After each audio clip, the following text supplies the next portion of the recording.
Good morning students.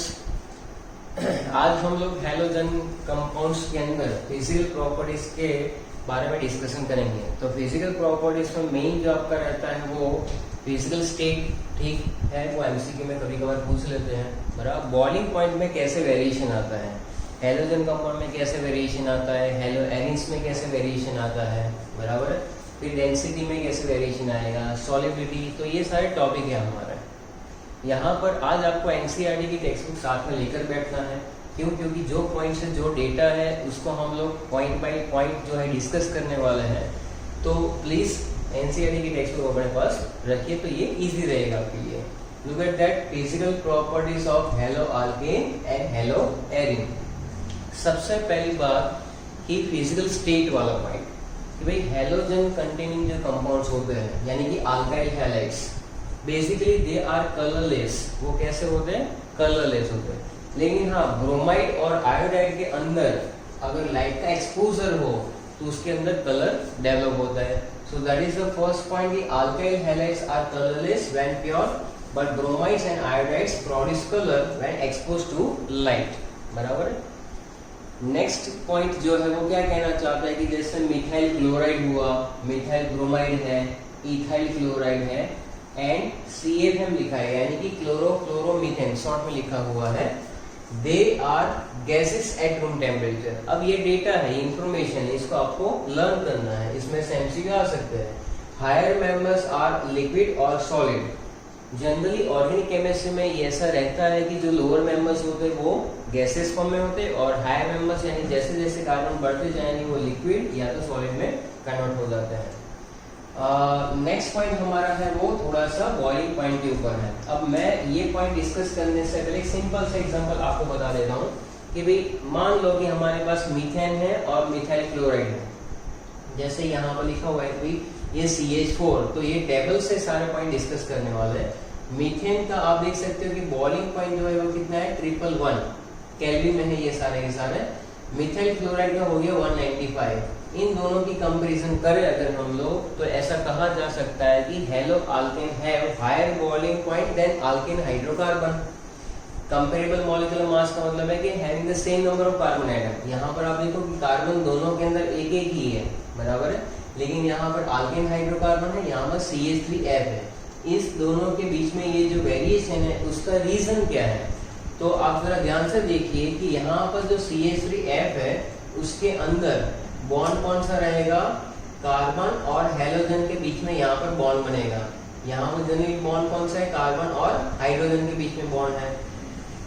तो हमने पढ़ा हुआ है कि बेसिक अगर कहीं पर कोई पोलैरिटी का डिफरेंस नहीं है या तो इलेक्ट्रोनेगेटिविटी का डिफरेंस नहीं होता है, तब क्या होता है कि उसके अंदर generally van der Waals force of attraction generate रहता है। CX का मतलब कि आगे भी हमने देखा हुआ है कि X इज मोर इलेक्ट्रोनेगेटिव, तो यहाँ पर माइनस डेल्टा आएगा, यहाँ पर प्लस डेल्टा आएगा। यानी कि X जो है वो हेलोजन है बेटा, क्लोरीन, क्लोरीन, ब्रोमीन और आयोडीन। तो उसकी वजह से होगा क्या कि जो हेलोजन है बॉन्डेड इलेक्ट्रॉन्स अपनी ओर अट्रैक्ट करेगा, because it is more electronegative. तो partial negative charge generated on halogen, partial positive charge generated on carbon. तो ऐसे बहुत सारे मॉलिक्यूल्स होंगे हेलोजन के, तो उसके अंदर क्या होगा? Dipole dipole interaction forces generate होंगे जो 11th में पढ़े हुए हैं। तो यहाँ पर एक नया फोर्स जनरेट हुआ जो इसमें नहीं था, बराबर। तो ये डाइपोल डाइपोल इंटरेक्शंस की वजह से होगा क्या कि we have to give more energy to break this attraction force and that's why the value of halogen containing compounds are higher than alkane hydrocarbon. तो ये पॉइंट हमें कुछ ऐसा ही कह रहा है। Due to polarity and higher molecular mass as compare to parent hydrocarbon. आप देख सकते हैं कि इसमें ये कैसा था? Van der Waals force of attraction में था, यहाँ पर डाइपोल डाइपोल जनरेट हो गई यानी पोलैरिटी आई।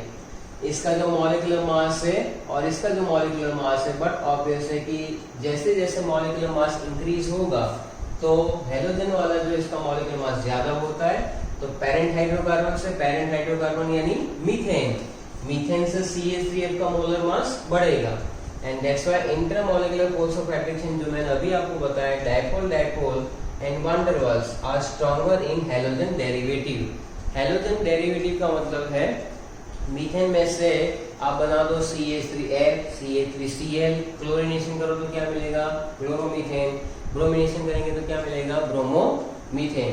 तो ये सारे डेरिवेटिव्स हैं। तो डेरिवेटिव्स के अंदर क्या होता है, ये सारे फोर्स जो है डायपोल डायपोल उसका मैग्नीट्यूड बढ़ता है और उसकी वजह से इसके बॉइलिंग पॉइंट इंक्रीज होते हैं। Okay, understand? नेक्स्ट हमारा जो है वो टेबल के हिसाब से ही है। आप टेबल के अंदर अगर देखोगे तो यहाँ पर क्या दिख रहा है कि आप देखो कि ये देखो CH3F, CH3Cl, CH3Br और CH3I। यहाँ से नीचे आते हैं तो क्या होता है? बॉइलिंग पॉइंट इंक्रीज होता है। सबसे ज्यादा बॉइलिंग पॉइंट कौन सा है? आयोडीन। तो आप लोग मिथाइल ग्रुप तो कॉमन है कि नहीं, बराबर है। आपको किस पे फोकस करना है? हैलोजन पे। हैलोजन पे अगर आप फोकस करेंगे तो आपको ये समझ आएगा कि as the atomic size increases, आप देखो फ्लोरीन से आयोडीन क्या हुआ? एटॉमिक साइज बढ़ी, एटॉमिक साइज भी बढ़ी, उसका जब इसके साथ कनेक्शन में जाएगा तो मोलर मास भी बढ़ेगा, बराबर। तो एटॉमिक साइज और मोलर मास बढ़ने से क्या होगा कि वहां पर फोर्स ऑफ अट्रैक्शन बढ़ेगा। And that's why what happen कि भाई ऑर्डर कुछ बॉइलिंग पॉइंट का ऐसा रहेगा, alkyl iodide greater than alkyl bromide, alkyl chloride, alkyl chloride and alkane hydrocarbon. तो ये सीक्वेंस जो है वो टेबल से ही लिखी हुई है, यानी कि boiling point will be decreases. तो ये आपको एमसीक्यू में भी पूछ सकते हैं या तो साइंटिफिक रीजन में भी पूछ सकते हैं। तो इसका रीजन क्या है? तो आप देख सकते हो कि size and mass of halogen जो है वो इंक्रीज हो रहा है, साइज और मास। दूसरा क्या है? मैग्नीट्यूड ऑफ वन डर वाल force of attraction will be increases, बराबर। वन डर वाल फोर्स ऑफ अट्रैक्शन भी बढ़ रहा है। इसके अंदर पोलर तो है ही, लेकिन आरआई के देखो तो अल्काइल आयोडाइड के अंदर उसी के सारे मॉलिक्यूल्स होंगे, बराबर है। अल्काइल ब्रोमाइड के अंदर उसी के सारे मॉलिक्यूल्स होंगे। तो ऐसे कंपेयर करो, सिर्फ दो को कंपेयर करो तो इसके अंदर वन डर वाल फोर्स ऑफ अट्रैक्शन भी ज्यादा रहेगा और इसके अंदर जो है वन डर वाल फोर्स ऑफ अट्रैक्शन थोड़ा सा कम रहेगा। इसलिए आयोडीन वाला जो है उसका सबसे ज्यादा बॉइलिंग पॉइंट हमें मिलेगा। ओके, अब हम लोग नेक्स्ट पॉइंट पे मूव ऑन कर रहे हैं। जो ऐसा मान लो कि मैंने मिथाइल क्लोराइड लिया हुआ है और इथाइल क्लोराइड लिया हुआ है, यहाँ पर सिर्फ आपको समझाने के लिए टेबल लिखा हुआ है। मिथाइल क्लोराइड का 249 केल्विन है और इथाइल क्लोराइड का कितना है बेटा? 285 केल्विन है। इसका मतलब ये है कि जहां पर नंबर ऑफ कार्बन एटम बढ़े, इसमें क्या था? हैलोजन अलग अलग थे, यहाँ पर मिथाइल है, यहाँ पर इथाइल है। यहाँ पर अल्काइल ग्रुप सिमिलर था, यहाँ पर अल्काइल ग्रुप अलग है। यहाँ हैलोजन सिमिलर है तो alkyl group will be different, methyl and ethyl. तो इस केस में क्या हो रहा है? For the same halogen atom, जैसे जैसे अल्काइल ग्रुप का मॉलिक्यूलर साइज इंक्रीज होता है, बराबर है। तो यहाँ से यहाँ आप देख सकते हो कि नंबर ऑफ इलेक्ट्रॉन भी इंक्रीज होंगे और मोलर मास भी उसका इंक्रीज होगा। So that is the reason ethyl chloride have higher value than methyl chloride. Simple, तो बहुत ही सिंपल सा कंसेप्ट है। तो पहली बात हमने क्या पढ़ी कि अल्केन हाइड्रोकार्बन की कंपैरिजन में अल्काइल हैलाइड के बॉइलिंग पॉइंट क्यों ज्यादा होते हैं। दूसरा, अलग अलग अल्काइल हैलाइड जिसमें अल्काइल ग्रुप सिमिलर हो तो किसका सबसे ज्यादा बॉइलिंग पॉइंट होगा? अल्काइल आयोडाइड का।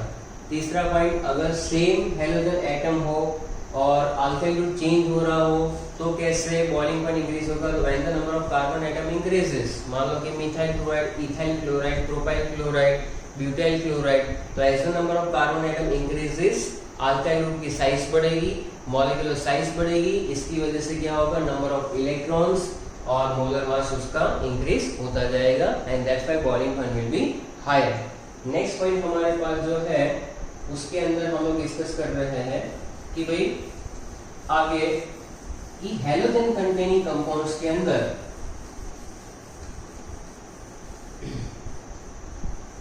मैं अगर एक एग्जांपल लूं, आइसोमेरिक अल्काइल हैलाइड की बात करेंगे। किसकी बात करेंगे बेटा? Isomeric alkyl halide, isomeric alkyl halide. Let us take one example. इसका जनरल फॉर्मूला हमें मालूम है CnH2n+1 और X है। अब यहाँ पर अगर हम लोग अल्काइल हैलाइड का लिख लूं मैं C4H9Cl, क्या लिया मैंने? C4H9Cl यानी 4 कार्बन वाला। अब इसके अंदर हम लोग क्या करेंगे, अलग अलग कंपाउंड बनाएंगे। तो सबसे पहले देखो 1 2 3 4, यहाँ पर अगर क्लोरीन लगा दिया तो ये 1 क्लोरोब्यूटेन है, बराबर है, तो ये 1 क्लोरोब्यूटेन है, सो दैट इज 1 क्लोरोब्यूटेन।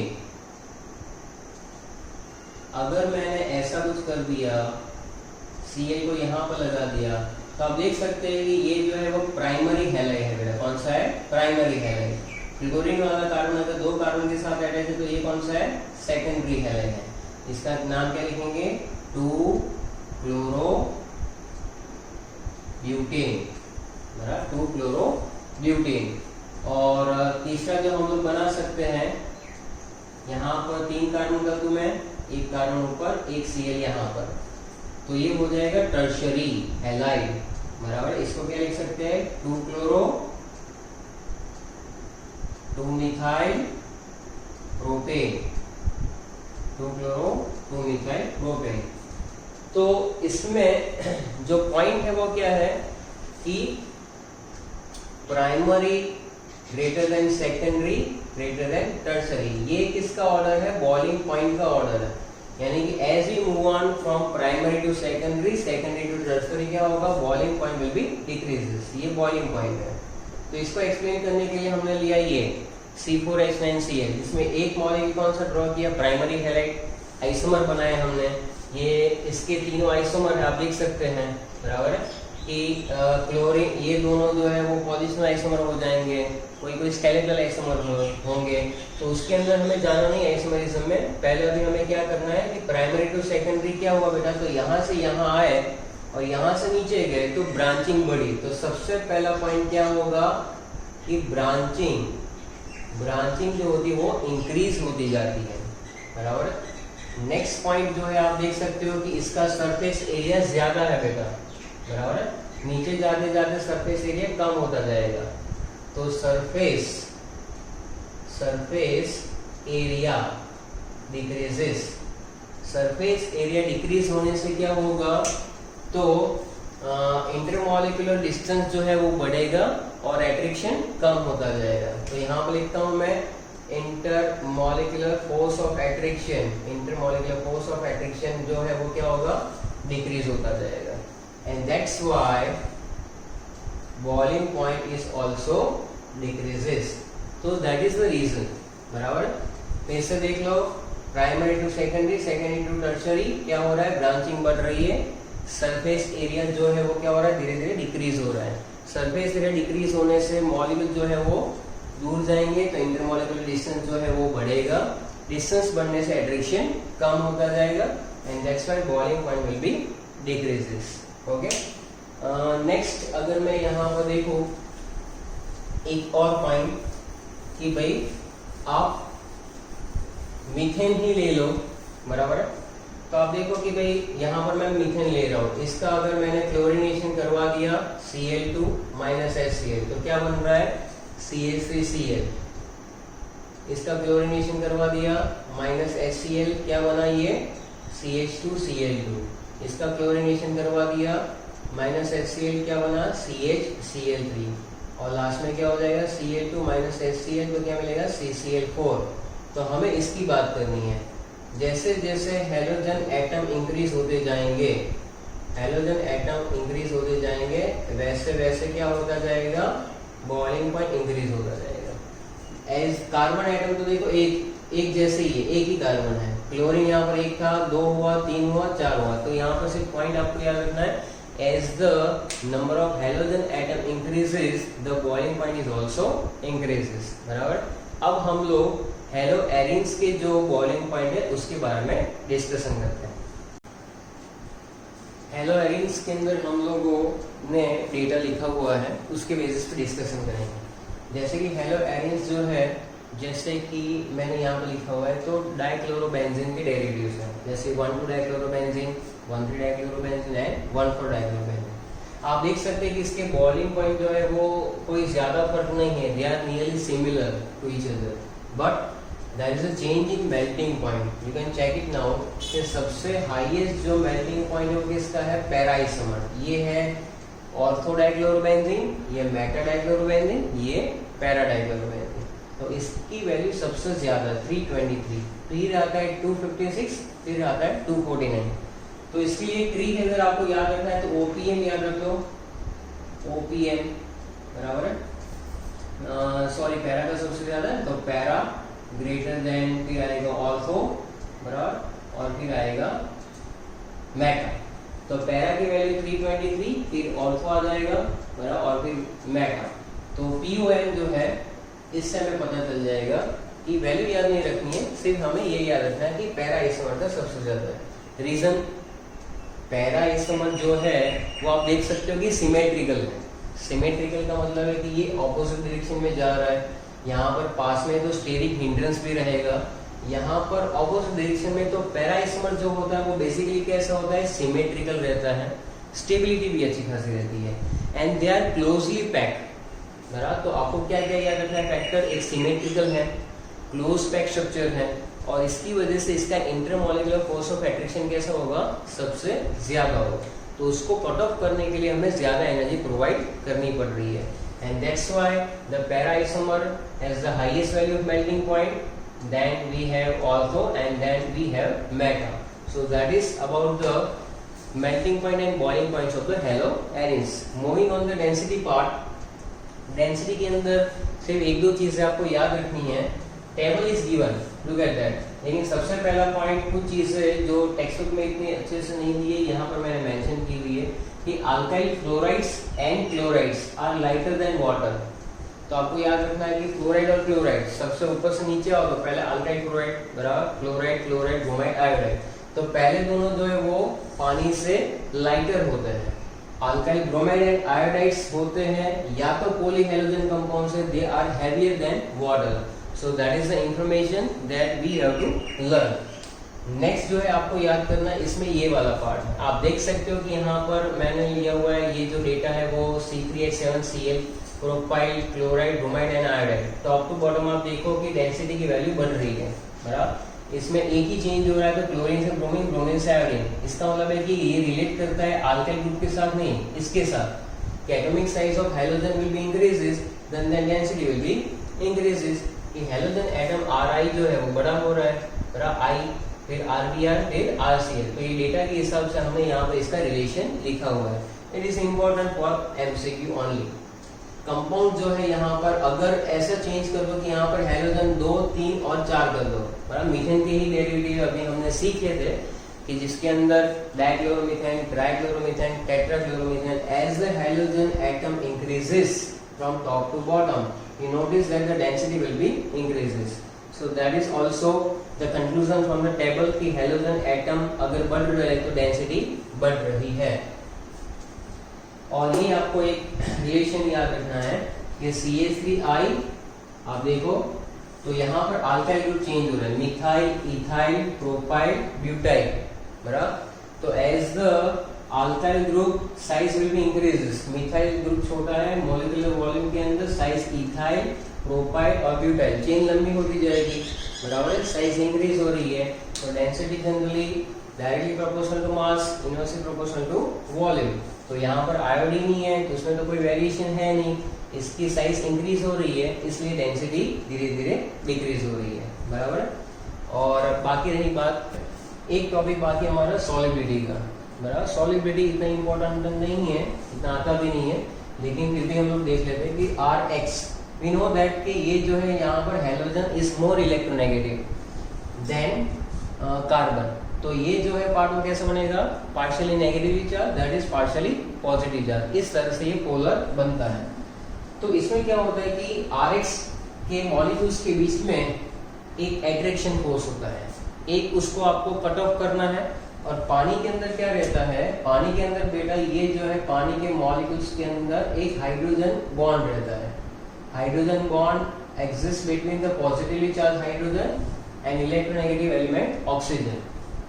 तो इसके बेसिस पे इसमें अपने फोर्स को कट ऑफ करना और इसके अंदर नया फोर्स जनरेट करके डिसॉल्व होना, it is very difficult, and that's why alkyl halide जो है पानी के अंदर स्लाइटली सॉल्युबल होता है।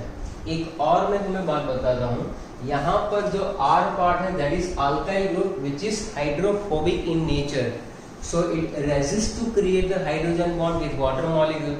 जैसे जैसे अल्काइल पार्ट बड़ा होता जाएगा, समझ लो मिथाइल हैलाइड है तो थोड़ा सा सॉल्युबल हो भी गया, लेकिन जैसे जैसे अल्काइल पार्ट बड़ा होता जाएगा, अल्काइल यानी मिथाइल, इथाइल, प्रोपाइल, तो उसकी सॉल्युबिलिटी जो है पानी के अंदर कम होती जाएगी, बराबर। तो ये सॉल्युबल होगा किसके अंदर, तो उसके जो फोर्स ऑफ अट्रैक्शन जिसके साथ फ्रीक्वेंसी मैच कर रहे हैं, जैसे कि बेंजीन है, कार्बन टेट्राक्लोराइड है, यानी कि ऑर्गेनिक सॉल्वेंट के अंदर ये इजिली सॉल्युबल हो जाता है। तो इतनी सी बात है सॉल्युबिलिटी के अंदर, बराबर। टिपिकल लैंग्वेज है एनसीईआरटी में, सिंपल वे में हमने एक्सप्लेन कर दिया है। मूविंग ऑन नेक्स्ट, अब हम लोग कर रहे हैं कुछ क्वेश्चंस, जैसे कि आपका एग्जांपल एक है एनसीईआरटी के अंदर कि पॉसिबल मोनोक्लोरो डेरिवेटिव्स आपको बताना है इस कंपाउंड में। अब ये वाला जो कंपाउंड है उसको हम लोग अगर यहाँ पर ड्रॉ करें तो लुक एट हियर, ये सारे क्वेश्चंस ही है जिसका हम लोग वन बाय वन सॉल्यूशन करेंगे। तो पॉसिबल मोनोक्लोरो डेरिवेटिव्स, तो ये है हमारा CH3 ट्वाइस यानी कि CH3, एक यहाँ पर आ जाएगा, एक्सपांड करेंगे स्ट्रक्चर को, सो दैट इज 2 मिथाइल ब्यूटेन, बराबर है। अब इसके अंदर आप मोनोक्लोरिनेशन करवाओ तो कौन कौन सी पोजीशन इक्विवेलेंट है वो आपको चेक करना है। सबसे पहली बात कि ये जो है, बराबर है, वो एक इक्विवेलेंट पोजीशन है, यहाँ पर एक सब्स्टिट्यूशन हो सकता है, तो मैं इसको लिखता हूँ स्मॉल a, क्योंकि आप देख सकते हैं कि ये वाला कार्बन जो है सिर्फ एक कार्बन के साथ ही अटैच है, ये एक यूनिक पोजीशन हो जाएगी सेकंड B, बराबर है।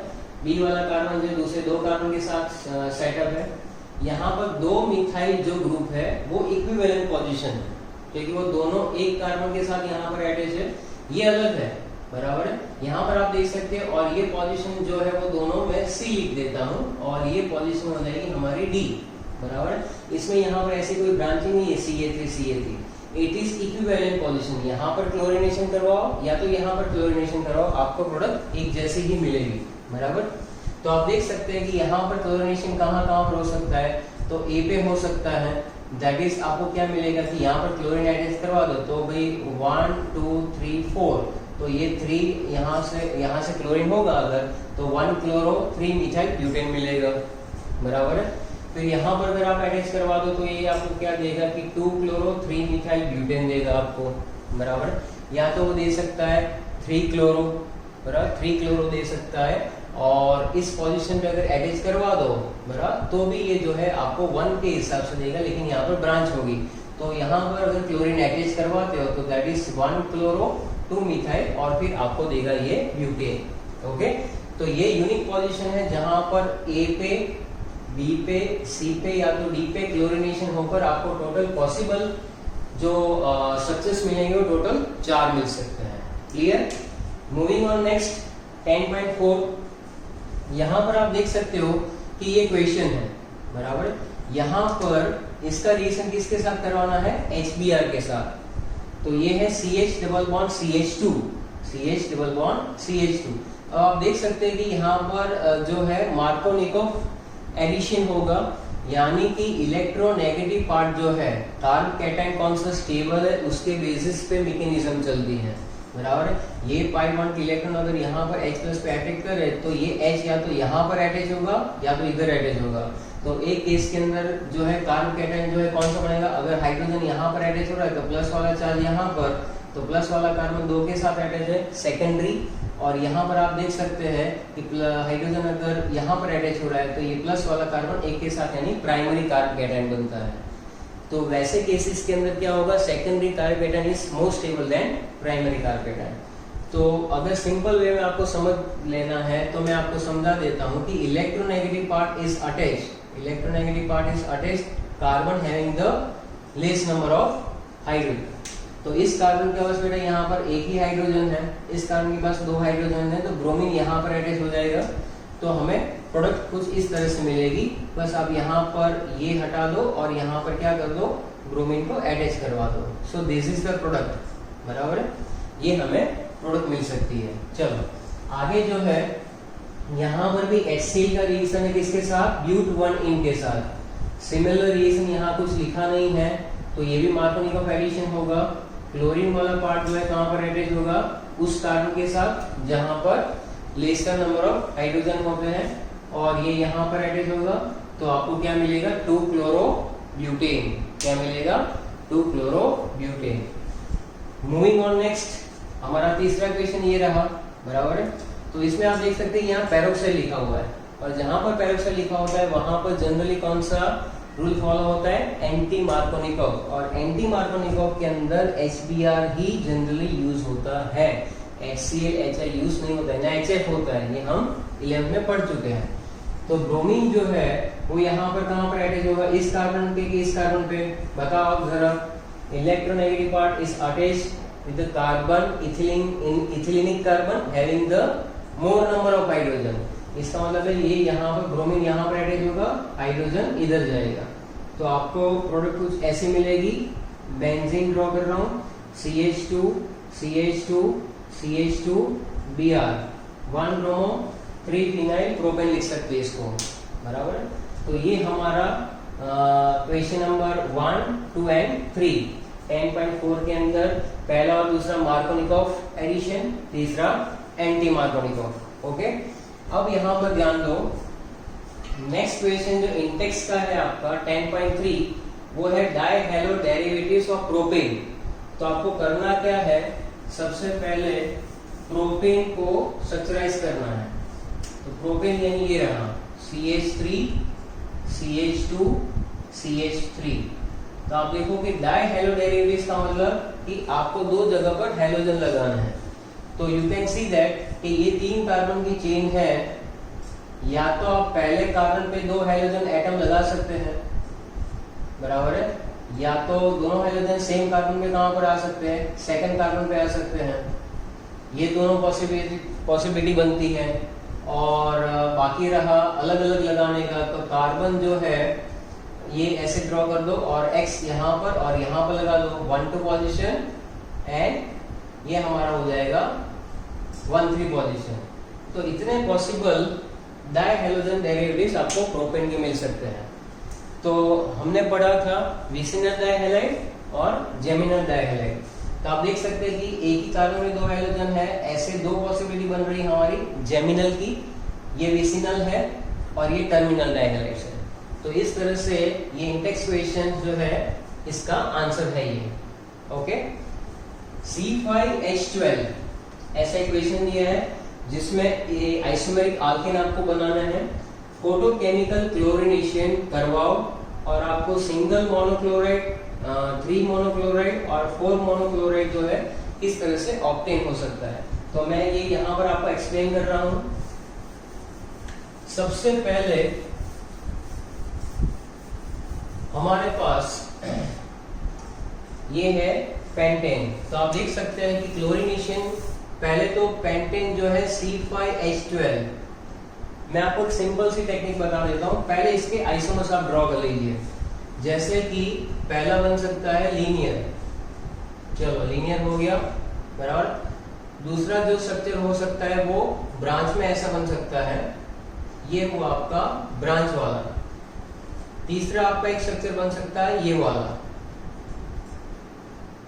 तो ये क्या है, नॉर्मल पेंटेन है, ये 2-मिथाइल ब्यूटेन है, 2,2-डाइमिथाइल प्रोपेन है। जैसे बोलूं, एक नॉर्मल पेंटेन है, 2-मिथाइल ब्यूटेन है, और ये हुआ 2,2-डाइमिथाइल प्रोपेन। तो आप चेक कीजिए कि क्लोरिनेशन करवाने के लिए किस किस में कौन कौन सी पोजीशन है। तो सबसे पहले यहां से स्टार्ट करें हम लोग, ये है CH3 CH3 CH3 CH3। Single monochloride obtain करना है, तो चारों की 4 पोजीशन इक्विवेलेंट है, बराबर है। आप देख सकते हैं कि ये हर एक कार्बन एक ही कार्बन के साथ अटैच है। तो अगर इसका क्लोरिनेशन अगर आप करवाते हो सब्स्टिट्यूशन रिएक्शन में, तो क्या होगा कि यहाँ पर मोनोक्लोराइड एडिटिव यानी ये हाइड्रोजन सब्स्टिट्यूट हो सकता है, चारों में से कोई भी एक करवा दो, तो आपको जो प्रोडक्ट मिलेगी वो ऐसे मिलेगी, बराबर, यहाँ पर। और इस कार्बन के साथ क्या अटैच होगा, Cl, तो ये हो जाएगा आपका neopentyl chloride. So that is mono या तो सिंगल डेरिवेटिव। जब आप क्लोरिनेशन करते हो तो एक ही प्रोडक्ट मिल सकती है और कुछ भी नहीं। इसी तरह से अगर हम लोग देखें कि 3 की बात करें, बराबर है, 3 की बात अगर हम लोग करें तो आप देख सकते हैं कि यहाँ पर बेटा इक्विवेलेंट पॉजिशन आपको चेक करनी है CH3 CH3 CH2, यहाँ पर है CH3 और ये है CH। इसके अंदर क्या हो जाएगा CH3 CH2 CH2 CH2 और ये CH3 बराबर। तो ये हुआ इसका आंसर कि भाई सिंगल मोनोक्लोराइड आपको मिलेगा। पहला चेक कर लेते हैं, ये दोनों पोजीशन जो है फर्स्ट एंड लास्ट वो एक आइडेंटिकल पोजीशन है AA। ये दोनों पोजीशन है जहां पर आपको सेम प्रोडक्ट मिल सकती है बराबर। इसमें क्लोरिनेशन करवाओ तो 1 क्लोरोपेंटेन, यहाँ पर कहीं पे करवाओ तो 2 क्लोरोपेंटेन हो जाएगा, यहाँ पर 3 क्लोरो। तो ये थर्ड पोजीशन, इसके अंदर 3 टाइप के अलग अलग क्लोरिनेशन प्रोडक्ट आपको मिलेंगे, A पे, B पे या तो C पे। फिर से ध्यान दो, दोनों टर्मिनल पोजीशन आ जाएगी, कहीं पर भी करवाओ तो 1 क्लोरो मिलेगा पेंटेन आपको, B वाले पे करवाओ 2 क्लोरो मिलेगा, यहाँ पे करवाओ तो 3 क्लोरो मिलेगा। इसका मतलब 3 वाला जो है उसका आंसर ये रहा कि ये जो आइसोमर है आपको वो 3 मोनोक्लोराइड्स दे सकता है। अब इसमें चेक कर लेते हैं, इसके अंदर आप देखोगे तो एक पोजीशन ये यूनिक है, ये वाली पोजीशन बराबर है, दूसरी ये B वाली पोजीशन है बराबर है, ये C वाली पोजीशन है और ये दोनों जो है वो D पोजीशन पे है बराबर। अभी अभी इसका हम लोग सिमिलर केस देखा, तो आप देख सकते हैं कि यहाँ पर सब्स्टिट्यूशन हो सकता है बेटा A पे, तो ये आपको क्या देगा 1 क्लोरो फिर 3 मिथाइल और ब्यूटेन देगा, या तो B पे आप सब्स्टिट्यूशन करवा सकते हैं। तो इसमें IUPAC नॉमेनक्लेचर आप खुद कर सकते हैं, जैसे कि यहाँ पे करवा दिया तो 2 क्लोरो हो जाएगा, 3 मिथाइल और ब्यूटेन मिलेगा आपको। C पे करवा दिया तो यहाँ से हम लोग देखेंगे लीस्ट नंबर पे आएगा तो 2 क्लोरो 2 मिथाइल आएगा। तो इस तरह से इसमें 4 अलग अलग पोजीशन है जहां पर आपको 4 डिफरेंट मोनोक्लोराइड्स मिल सकते हैं। सो that is all about C5H12 isomeric alkane के अंदर फोटोकेमिकल क्लोरिनेशन करवाने से किसमें कौन कौन सी मिलती है। तो ये नियोपेंटेन जो इसमें सिंगल मोनोक्लोरिनेशन हो सकता है, इसके अंदर 3 मोनोक्लोराइड्स और इसके अंदर 4 मोनोक्लोराइड्स। तो इस तरह से हम लोग क्वेश्चंस जैसे जैसे आते जाएंगे वैसे वैसे कंप्लीट करते जाएंगे। प्रिपरेशंस अच्छे से लर्न कर लो तो उसके बेसिस पे भी क्वेश्चंस हम लोग डिस्कस करेंगे। Okay, thank you.